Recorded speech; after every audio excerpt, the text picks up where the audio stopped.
So, um,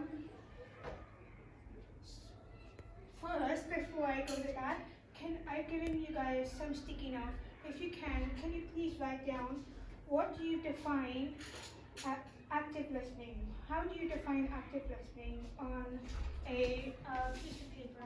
If someone is trying to discuss something that is important, you have to try your best to demonstrate some concern, try to show that you care for that person, even if it's just random stranger, because kindness always matters.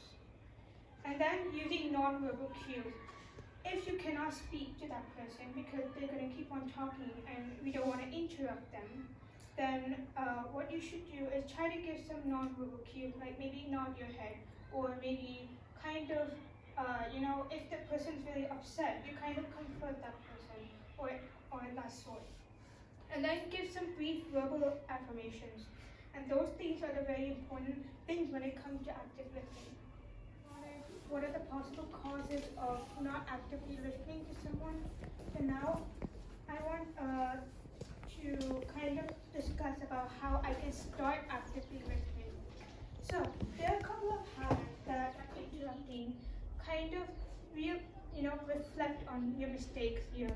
Reflect on when someone is talking about their personal experience, or their dog passed away and then their car broke down or something. Don't come up with some random thought and interrupt their talking to you. So don't do that. Instead, finish their speech, help that person, and then whenever it's a good time, you talk about something else if you need to. Then the next thing is the last point is the very important thing when it comes to talking to somebody. Sometimes maybe there's a speech that might be too complicated or too much in detail. It keeps going on and on and on, and sometimes you just kind of lose track of where you're going. So instead of trying to find excuses of diverting your speech, kind of just summarize what you have heard so far. It's okay if sometimes you may miss out a few points. That person is not going to kill you for that. That person is going to appreciate the fact that you even listen to that person and also, comprehend what is happening and find solutions to help that person. So this is a very common thing that I do whenever it comes to talking with my teacher. Sometimes because I struggle with language intensive subjects because of my hearing impairment, and it takes me time to process what the teacher is trying to express.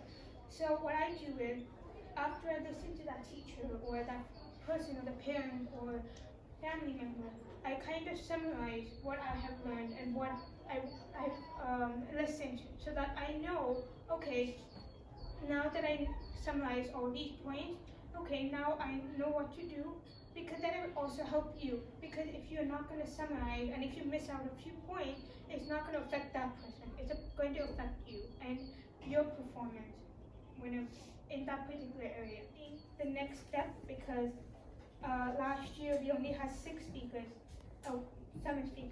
and we also had a very small audience because of COVID and the public speaking forum not being that advertised to the entire school and outside of school.